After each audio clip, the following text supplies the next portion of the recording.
de ces mémoires qui sont publiées chez Plon. Nous allons parler maintenant de ce qui est finalement le fil conducteur de sa vie encore aujourd'hui, c'est la littérature. Et vous allez découvrir un ensemble de jeunes garçons avec qui il a fondé Tel Quel. Nous sommes en 1963 et vous retrouverez donc Jean Edernalier, Jean-René Huguenin et un certain nombre d'autres, Renaud Matignon. Regardez, et nous nous retrouvons avec Philippe Solers.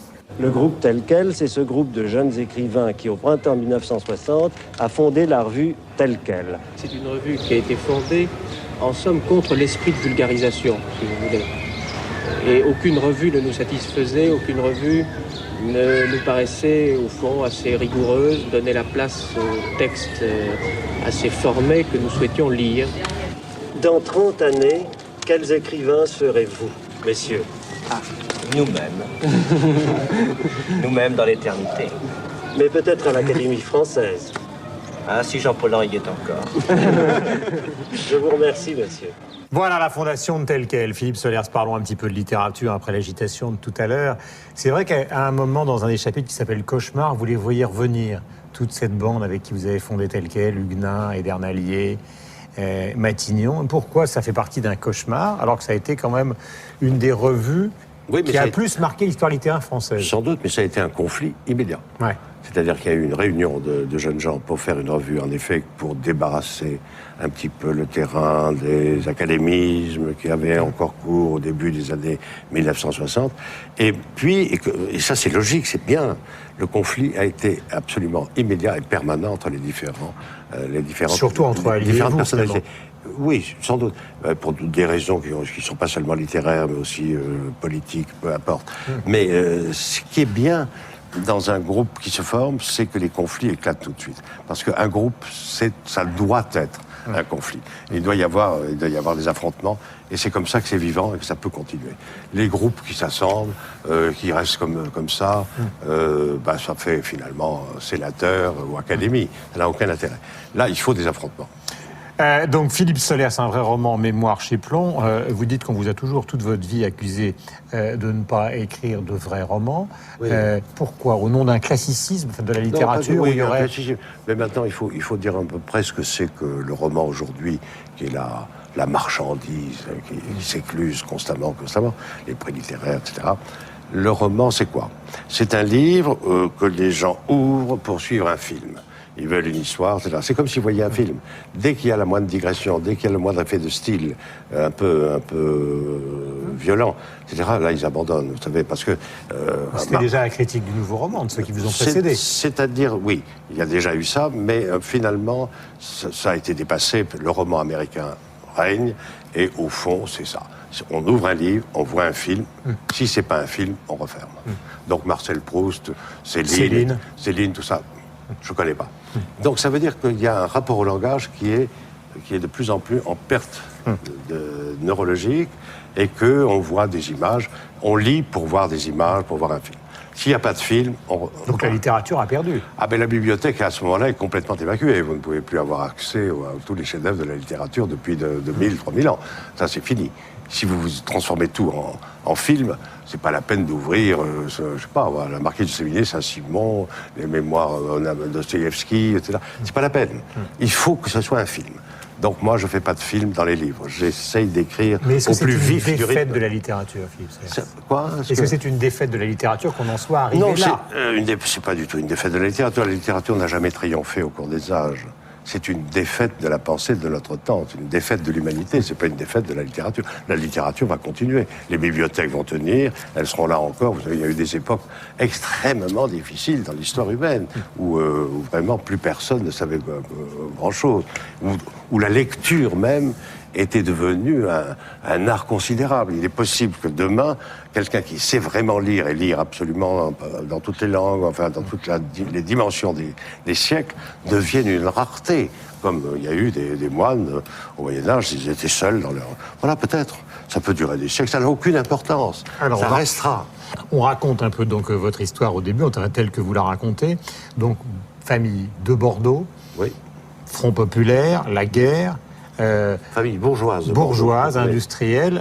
Anglophile, anglophile, ça se passe pas très bien sur le plan économique. Vous vivez cette... Ils sont ruinés très vite. de- Mais je me permets d'insister sur anglophile, car depuis que je suis jeune, je cherche à la bougie des Français dont les parents ou les grands-parents ont été pour les Anglais au moment de la guerre. Vous allez avoir du mal.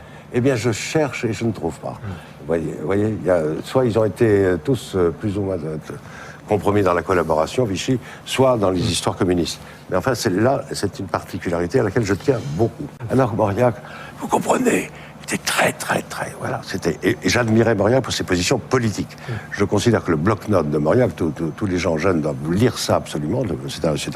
C'est en poche, hein, le bloc-notes politique de Mauriac est un chef-d'œuvre. Je l'admirais beaucoup pour toutes ses positions politiques.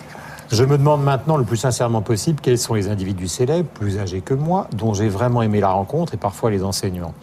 J'en trouve 6. Mauriac, on en a parlé. Absolument, oui. Bataille, vous dites que c'est le personnage central. Oui. Breton, donc l'admiration de jeune homme, le surréalisme. Ponge, qui donnait des cours de littérature dans le quartier latin, que vous êtes allé voir alors que vous étiez étudiant. Roland Barthes et Lacan. C'est beaucoup. Pourtant, il y en a 1, 2, 3, 4, 5, 6. C'est peu par rapport à l'énormité des gens que vous avez rencontrés. Oui, mais ce sont ceux qui surnagent avec un relief absolument... Je dirais, j'insisterai beaucoup sur Bataille, bien sûr, si on avait le temps. J'insisterai beaucoup sur Lacan. C'était les séminaires de Lacan, avec Freud qui rentrait enfin dans le français. C'est le plus beau théâtre que j'ai vu de ma vie. C'était vraiment des séances absolument extraordinaires. Je souffre aujourd'hui, si je me demande qui j'irais écouter. Après tout, il y a des paroles, il y a quelqu'un qui parle. Barthes faisait un séminaire, Foucault faisait... C'était quand même grandiose ces années-là. C'était des gens, ils arrivaient et ils déroulaient une parole inspirée, improvisée parfois. C'était extraordinaire. Il n'y avait pas de télé, il n'y avait pas de... On allait... Le spectacle n'était pas encore On dominant. allait à ce théâtre, à ce spectacle de la pensée qui était extraordinairement éblouissant. C'était vraiment intéressant de voir des gens improviser, penser en public. Voilà. Le spectacle d'aujourd'hui nécessite soit de venir parler de son livre, ce qu'on fait ce soir, soit de faire comme le Clésio, de partir. Ah oui, mais ça, c'est dommage du vice à la vertu. Il faut être grand, silencieux. Moi, pourquoi je suis contesté? Parce que je me mêle des débats de notre temps. J'écris dans les journaux, je viens à la télévision, etc. Mais si vous voulez être respecté, adulé, voire même adoré, il faut absolument... Il faut pas être là. Il faut pas être là. Voilà. Donc à ce moment-là, vous obtenez un statut de grand silencieux, gourou, religieux, sacré. Et à ce moment-là, on vient vous voir en pèlerinage, comme Julien Gracq, que tout le monde va voir. Allô, Julien Gracq dit, tiens, il a fait beau aujourd'hui. Oh là là, il a dit ça. Pourquoi j'ai pas fait ça? C'est pas ma nature. Si, parce qu'une grande partie de votre vie, contrairement à ce que l'image de vous peut donner, est une vie de solitude. Vous êtes Bien à sûr. l'île de Ré, vous êtes à Venise, Bien vous sûr, je fais les écrivez, deux. vous avez écrit une 50aine de livres, donc il faut travailler. Oui, donc alors, vous êtes dans cette solitude-là. Oui, bien sûr. Mais Pourquoi finalement la rompre? Parce que j'aime bien la contradiction. Je crois que c'est la seule Ça, façon. on l'a vu. Je crois que c'est la seule façon d'ailleurs. Regardez qu'est-ce qui est peu récupérable, mais qui continue à faire problème. C'est quelqu'un qui observe dans sa vie la contradiction. Dedans, dehors, le jour, la nuit, la solitude, médias, la contradiction. Ça, c'est... Il faut être cohérent. Vous êtes ceci, vous êtes cela, vous êtes dans une éthique. Nous vivons dans un monde de la séparation. Chacun a une identité, chacun... Moi, j'aime bien, je déteste la séparation. Je veux que ça puisse circuler dans tous les sens. Et c'est pour ça que c'est... oui, c'est pour ça que c'est dérangeant. Je crois qu'à partir du 19e siècle, Guillaume, je ne vous apprends rien, il y a eu une très violente répression d'une liberté extravagante qui a eu lieu au XVIIIe siècle. Bon, je n'ai pas qu'à me baisser pour ramasser des vols. Vous avez ça, les romans libertins, Flux, Laclos, Sade, etc., Casanova. Bon. Il y a eu quelque chose, comme un coup d'arrêt, comme une punition, dans laquelle je crois que nous sommes encore, y compris dans le déferlement de la pornographie, du sexe industrialisé, etc., etc. Je crois que là, il y a eu un coup d'arrêt qui porte pratiquement surtout sur la liberté des corps et la liberté de la pensée. Le sexe sans pensée, vous comprenez, c'est rien. Et c'est pour ça, donc, une partie de la littérature serait évacuée de son sujet principal. La littérature est en difficulté sur ce sujet. Voilà, c'est tout. Et donc, d'ailleurs, dans les plus grandes aventures, les percées du XXe, on sent qu'il y a là une sorte de romantisme ou d'embarras. Ça n'a rien à voir avec ce que vous avez comme liberté invraisemblable en Europe, notamment en France, au XVIIIe siècle. Le XVIIIe siècle est puni. Le XVIIIe siècle est maudit. Bon, 2 chapitres lui sont consacrés. Oui. Dans un vrai roman, donc ces mémoires qui sont publiées chez Plon, par Philippe Soers. Merci Philippe Soers d'être venu nous voir.